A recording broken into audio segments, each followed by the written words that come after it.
My dear viewers and learners, welcome, namaskar. 7.6 class 6 mathematics 7.6 কি আছে তলত দিয়া অপ্ৰকৃত ভগ্নাংশকেইটাৰ পৰা পূৰ্ণ একককেইটা বাছি লোৱা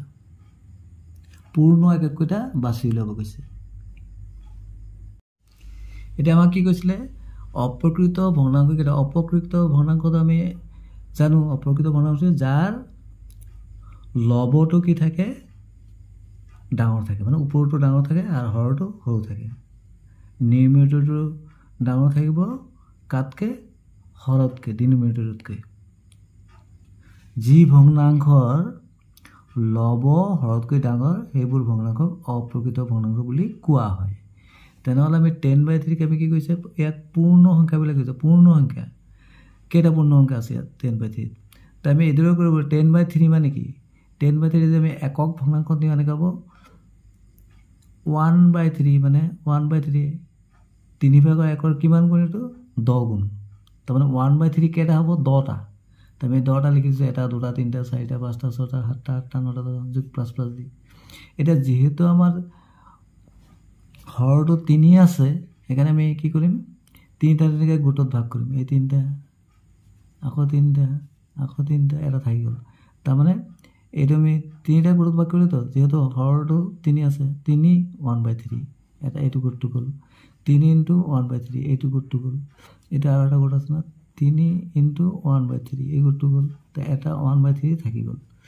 এটা এনেকৈ যদি আমি কাটি দিও এটোটো কাটি দিও এটোটো কাটি দিও কি হ'ব 1 1 1 কেটা হল 1 + 1 + 1 1/3 তো কি 1 2 3 3 1/3 আমাক কৈছিলে ভগ্নাংশ কেইটা পূৰ্ণ একক কেইটা লিখিবলৈ পূৰ্ণ একক কিমান হল এটো 3 তো পূৰ্ণ একক কিমান হল পূৰ্ণ একক কি হল 3 হল পূৰ্ণ এককটো কিমান আছে 3 মৰমৰ ছাত্ৰ ছাত্ৰীসকল এটা আমি একেবাৰে উজু প্ৰস্তুত কৰিব পাৰো আমি যদি 10/3 আছে তো অল লিখি দিছো তেনে আমি কি কৰিম এই 10 ক 3 ৰে হৰণ কৰি দিলে হৈ যায় যেনে আমি 10 ক যদি 3 ৰে হৰণ কৰি দি কিমান পাম কিবা যাব 3 বাৰ 3 3 গুণ 9 এক থাকিলে তাৰ মানে পূৰ্ণ সংখ্যা কেটা বলো 3 এটো তো ভগ্নাংশ হ'ব তাৰ মানে পূৰ্ণ একক কিমান হল পূৰ্ণ একক 3 আমি এদৰে একদম ইজি তো লব পাৰো তে পিছৰ যিকেটা দিছে এইকেটা আমি ইজি মেথডত উলাই দিছো 13 ক আমি 4 ৰে হৰণ কৰিলে আমি পূৰ্ণ এককটো পাই যাম 4 আছে তো কিমান টাইম যাব কিমান বাৰ যাব 3 4 গুণ 12 4 4 গুণ তো বেছি যাব 3 4 গুণ 12 3 বাৰ গলে অবশিষ্ট মান আছে তাৰ মানে পূৰ্ণ একক কিমান পালো পূৰ্ণ একক কিমান পালো 3 উজুত হৈ গল এটো এদৰে আমি যদি কৰো 70 ক আমি 5 ৰে হৰণ কৰিব লাগিব কিমান বাৰ যাব 3 5 গুণ 15 তেনেহলে তো পূৰ্ণ একক কিমান পালো 3 এটা 12/7 আছে এটো আমি এদৰে যদি 12 আমি 12 ক যদি হাতেৰে হৰণ কৰি দিও 7 গুণ 7 7 গুণ 14 বেছি হৈ এবারে যাব 7 গুণ 7 তানা পূর্ণ একক কিমান পালো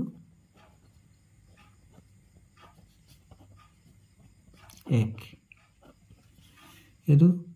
এটো পূর্ণ একক একই হ'ব তথাপি আমি দেখাই দিছো 11 কে 11 3 1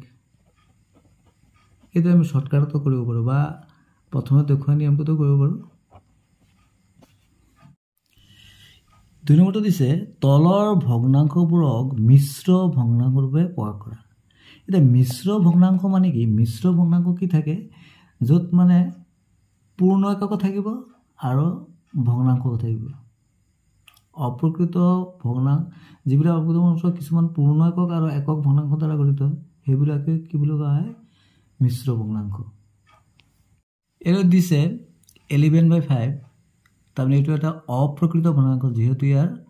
লবটো হৰতকৈ ডাঙৰ আছে আমি মিশ্ৰ ভগ্নাংশত নিব লাগে মিক্সড ফ্ৰ্যাকশন বুলি কয়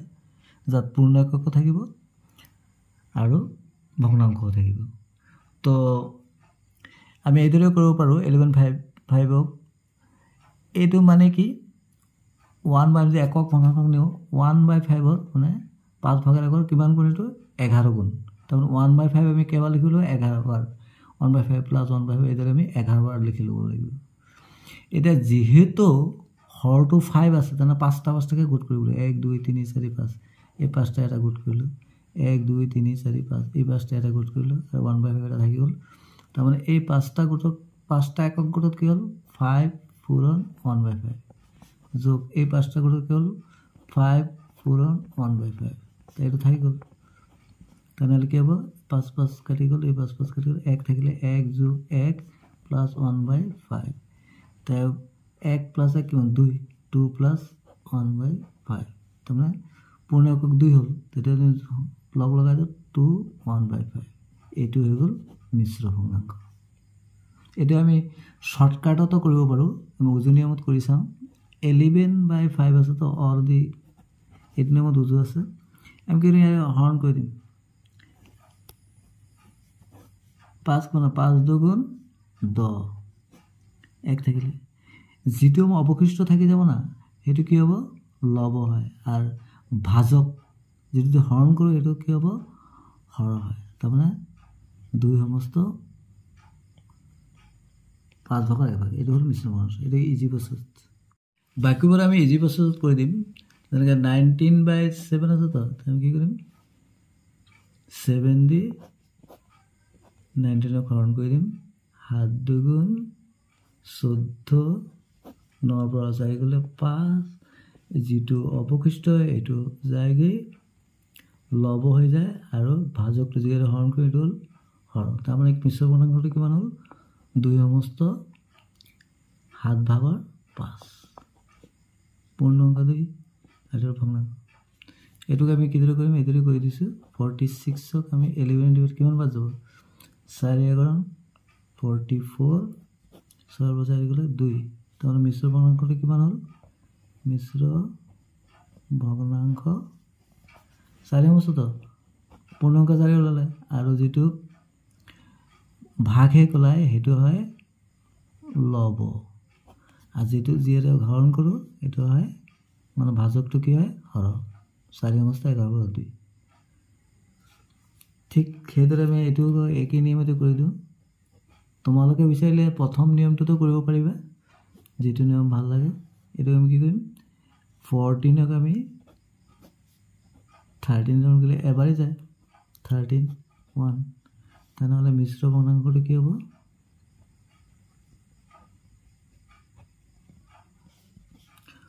1 হৈছে পূৰ্ণাংক 1 আৰু এটো হ'ব লব আৰু এটো হ'ব হৰ এক সমস্ত 13/1 thanks for watching stay connected